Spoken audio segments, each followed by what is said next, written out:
মাগো ওমা কি দাও উতল না দে কি তৈছে আইন ভাত খেতে নেন না খাইতাম না ভাত কি রে খাইতেন না সেই সঙ্গে কথাটা কিতা কইছিলা জিডি কই থাই অন ভাত খেতে নেন না। আমিও কইছেন আমারে আমিও কইছি আমনে রে না আমি ভাত আমার দোষ হয়ে আছে গা না আমি ভাত খাইতাম না আজকে আয়োগতে আইলে বিচার হইব একটা বিচার হইলে বিহালে নাইব স্কুলতে বিহালা নাইব ওইলে বিহাল বিচার বিহাল হইব অক্ষণে তো ভাত খাবেন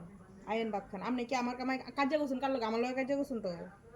আমার কামাই তো খাইতেন না আমার বাপের দিনা কামাইও খাইতেন না খাইবেন কার কামাই আপনার ফুতের কামাই কারণ কিতা আপনার ফুতের কামাইয়ের উপরে আগে আপনার অধিকার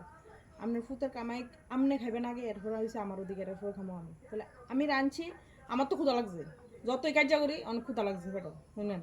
ওখানে আমি যদি আগে খাই এটা খারাপ দেওয়া যায় কারণ কি আপনার ফুতের কামাইয়ের আপনার যেমন অধিকার আছে আমার অধিকার আছে তাহলে আপনি আগে খাইবেন এরপরে আমি খাবো আইন ভাত খেতে না খাইতাম না আমি ক্ষুধা লাগছে না মাথা গরম করে না গেলাম না খাইতাম না আমি যা হইছে হইছে বিচার বিহাল হইব জেল হোক ফাঁসি হোক সাজা হোক জিডে হোক হইব